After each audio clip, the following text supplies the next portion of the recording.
Découvrez Swotcast de Credendo, des podcasts pour exporter sans risque dans le monde d'aujourd'hui.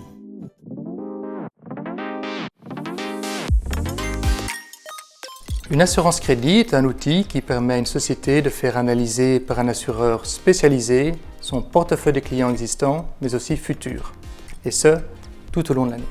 On parle ici principalement de l'analyse des risques liés à l'insolvabilité des débiteurs, mais également des risques politiques liés aux pays dans lesquels se trouvent ces débiteurs.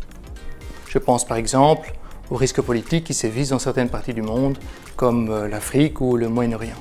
Cette analyse permet à l'exportateur qui voudrait vendre à crédit de faire un tri dans son portefeuille client, en excluant les plus mauvais débiteurs d'une part et en obtenant de l'assureur crédit une couverture d'assurance pour les autres clients d'autre part. Cela permet donc à l'exportateur de développer son activité commerciale de façon saine et durable.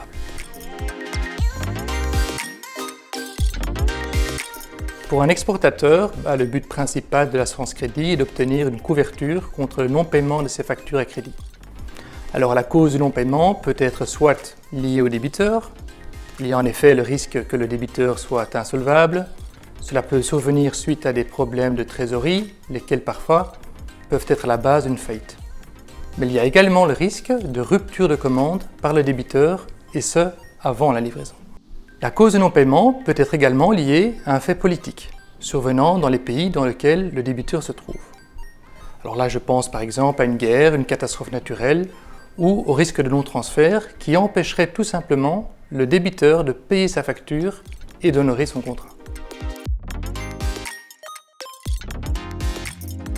Notre produit phare est en effet la police globale. Comme son nom l'indique, il s'agit d'une police d'assurance avec laquelle nous couvrons la globalité du chiffre d'affaires à crédit d'un assuré, en général dans une zone géographique prédéfinie. Par exemple, on pourrait se concentrer sur les exploitations hors Union européenne. L'idée est d'avoir une dispersion des risques maximale, aussi bien au niveau du nombre de débiteurs assurés qu'au niveau des pays concernés. Cela permet une tarification plus intéressante pour l'exportateur. Nous avons des sociétés qui sont clientes chez Credendo depuis près de 30 ans, dans le trading d'acier ou le secteur de la chimie par exemple. Ce sont des sociétés qui ont commencé dans les années 90 avec un chiffre d'affaires de à peine quelques centaines de milliers d'euros, mais qui aujourd'hui font assurer un chiffre d'affaires de près d'1 milliard d'euros. Un tel niveau de croissance sur des pays à haut risque politique n'aurait tout simplement pas été possible sans notre collaboration et notre police globale. Lorsque l'assuré nous informe du non-paiement, notre département LPM envoie le dossier au département Claims. Au moment de l'ouverture du dossier, plusieurs questions se posent. S'agit-il d'une faillite? La marchandise est-elle bloquée au port? Est-ce un problème douanier? Notre assuré peut-il reprendre et revendre cette marchandise? Est-ce une pénurie de devises étrangères à la banque centrale du pays? Le département Claims va donc au plus vite se mettre en contact avec l'assuré afin de rassembler le plus d'informations possible sur les transactions assurées. Et comment cela se passe-t-il? En premier lieu, nous demandons à l'assuré de nous fournir les documents contractuels relatifs aux transactions en question pour vérifier la validité de la couverture. Nous regardons, entre autres, si la limite de crédit est bien conforme aux transactions, si l'assuré a bien respecté le stop delivery, et si nous sommes en possession d'échanges mails entre l'assuré et le débiteur qui témoignent bien de promesses de paiement.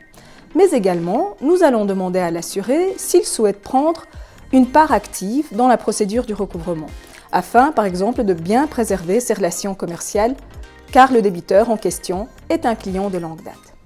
Ensuite, nous nous mettons en contact avec le débiteur, si bien sûr la situation le permet, c'est-à-dire si le débiteur n'est pas en faillite ou assimilé. Dans ce cas, nous contactons l'administrateur. À ce stade, nous sommes surtout à l'écoute quant aux raisons de non-paiement et nous entamons les négociations de paiement. Si les négociations avec le département Claims n'aboutissent pas, alors nous engageons un avocat ou un debt collector local qui, en premier lieu, tentera d'engager une procédure à l'amiable. Si cette phase à l'amiable avec l'avocat ou le debt collector n'aboutit pas non plus, nous préparons le dossier pour un recouvrement judiciaire, si bien sûr les chances de recouvrement le permettent. Comme vous pouvez le constater, nous mettons à la disposition de nos assurés notre know-how dans le recouvrement à l'international. Nous essayons toujours d'écouter les deux parties et de parvenir à un accord réciproque avant d'entreprendre une procédure judiciaire. Credendo, turning uncertainties into opportunities.